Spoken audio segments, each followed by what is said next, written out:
عزیزان گرامی، میں آج پیش کر رہا ہوں کہ بڑے بڑے جلیل القدر اصحاب رسول ہیں کہ جنہوں نے قربانیاں دی ہیں اور جو ایمان لے کے آئے ہیں. ان میں ایک نام ہے حضرت مقداد ابن اسود.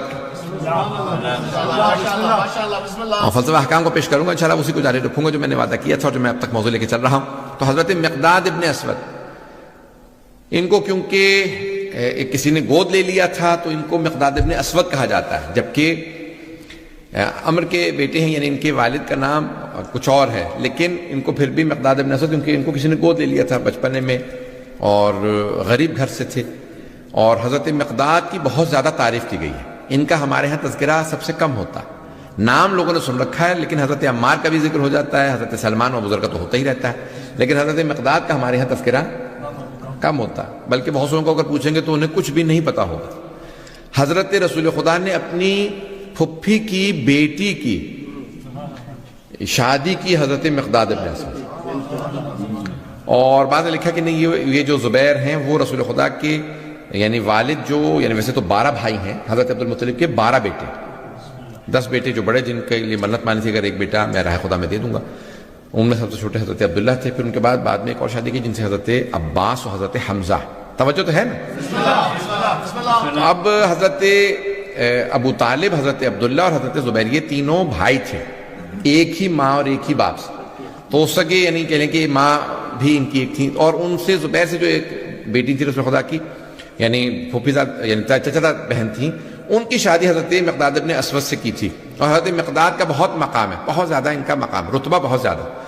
رسول اسلام نے فرمایا کہ ایمان کے 10 درجے ہیں، 10 کے 10 درجے سلمان کے پاس، 9 درجے ابو ذر کے پاس اور 8 درجے مقداد کے پاس اور 7 درجے عمار کے پاس، حضرت عمار یاسر. جناب امیر علیہ السلام نے فرمایا تھا جنگ صفین میں حضرت عمار سے کہ آپ اس میں جنگ میں شہید ہو جائیں گے. تو جناب عمار کچھ سوچنے لگے تو جناب امیر کائنات علیہ السلام نے فرمایا، کہا کہ عمار، رسول خدا نے جب فرمایا تھا نا کہ 7 درجے ہیں آپ کے پاس، تو شہادت کو حساب کر کے فرمایا تھا، نہیں پہنچا سکے. کہا شہادت کو حساب کر کے فرمایا تھا. کہا مولا میں نے تو کچھ کہا ہی نہیں. کہا نہیں، سوچ تو رہے تھے. امام اسے کہا جاتا ہے جو ذہن کو پڑھ لیتے ہیں. لوگوں نے پوچھا عمار کیا سوچ رہے تھے کہ مولا نے یہ جواب دیا. کہا کہ میں سوچ رہا تھا کہ اگر میرا سلمان جتنا رتبہ نہ ہوا تو مقداد یا ابو ذر جتنا تو رتبہ ہو ہی جائے گا. اب جب میں شہید ہو جاؤں گا تو میرا اتنا تو رتبہ ہو جائے گا. تو جناب امیر نے فوراً جواب دیا کہ رسول خدا نے شہادت حساب کر کے بتایا تھا. توجہ فرمانے جانے کی نام کیا رسول اسلام نے جب کہا تھا 7واں درجہ ہے تو شہادت کو حساب کر کے بتایا تھا 7واں درجہ. جانے گرامی اب جناب مقداد کے متعلق فرمایا کہ 8ویں درجے پہ ہیں، یعنی یہ 8واں درجہ، یعنی سیڑھیاں جو جا رہی ہیں، پہلا درجہ سب سے نیچے، 2 3 کرتے کرتے 10واں درجہ آخری درجہ، اس سے نیچے ایک کم جناب ابو محمد. توجہ ہے جانے گرامی. ہم درجات سمجھ نہیں سکتے، جو مقربین ہیں، جو اولیاء ہیں، ان کے ہم درجات نہیں سمجھ سکتے، ان کے مقام کو نہیں سمجھ سکتے. جائے کہ ائمہ اہل بیت علیہ السلام کہ جو سرور کائنات علیہ السلام صلوات اللہ وسلامہ علیہ نے فرمایا کہ کوئی نہیں جانتا اللہ کو سوائے میرے اور علی کے، اور کوئی نہیں جانتا مجھے سوائے اللہ کے اور علی کے، اور کوئی نہیں جانتا علی کو سوائے اللہ کے اور میرے. گرامی یعنی یہ درجات ایسے ہیں کہ ہم ادراک نہیں کر سکتے. اور ہمارے کیونکہ یعنی ہمارے عقل، ہمارے فہم، ہمارا علم، یہ سب محدود ہیں. بہت ہمارے جو ہے وہ سمجھ اتنی ہے نہیں. عزیزان گرامی، جن کا رتبہ اتنا بلند ہے وہ تک ان درجات کو نہیں سمجھ سکتے کہ جو ان کے ہیں. پتہ نہیں بات پہنچا پا رہا ہوں یا نہیں. حضرت مقداد کی بہت زیادہ تعریف کی گئی. آپ بدر سے لے کے حنین تک تمام غزوات میں موجود رہے.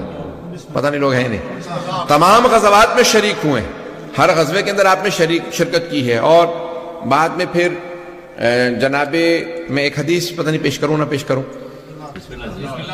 کہ بہت زیادہ ان سے متعلق ہیں حدیث کہ بہرحال ہر غزوے میں گئے ہیں، ظاہراً ایک غزوے کے علاوہ تمام غزوات میں موجود ہیں. اور خود مکے آنے کے بعد یہ ایمان لے کے آئے تھے اور اس کے بعد مدینے میں ساتھ دیا اور ہر غزوے میں آئے. کہیں جنگ ہوتی تھی تو ایک مرتبہ ایک رسول خدا کو ان کی بات بہت زیادہ پسند تھی کہ پیغمبر اسلام ان کو جس وجہ سے بہت زیادہ محبت کرتے تھے کہ ایک مرتبہ کہا تھا کہ یا رسول اللہ، جب جنگ شروع ہوئی احد کی، تو جناب مقداد نے کہا یا رسول اللہ، جناب موسیٰ کی قوم نے کہا تھا موسیٰ قاتل انت وربک ونحن ہاہنا قاعدون، موسیٰ جائیں آپ اور آپ کا رب جا کے فرعون سے لڑے، ہم تو یہیں بیٹھے۔ ایسے بھی لوگ تھے، امتی ایسے بھی تھے، جناب موسیٰ سے امت کہہ رہی ہے آپ جا کے لڑیں، اپنے رب سے کہیں وہ آ کے آپ کے ساتھ لڑ لے، فرعون کا مقابلہ کرنا ہے، ہم کیوں جائیں؟ تو جناب مقداد نے یہ آیت پڑھی، کہا یا رسول اللہ، جناب موسیٰ کی قوم نے کہا تھا قاتل انت وربک، اے موسیٰ آپ اور آپ کا رب جا کے لڑیں، یا رسول اللہ ہم اپنی جانیں قربان کر دیں گے۔ پتہ نہیں لوگ ہیں یا نہیں، ہم اپنی جانیں قربان کر دیں گے، لیکن یہ نہیں کہیں گے کہ آپ لڑیں، ہم جان دے دیں گے آپ کی جان کی خاطر۔ پتہ نہیں لوگ ہیں بھائی، ایسے ہی صحابہ کے متعلق تو ہم کہتے ہیں کہ ان کے پاؤں کی خاک بھی نہیں ہے۔ پتہ نہیں لوگ ہیں یا نہیں۔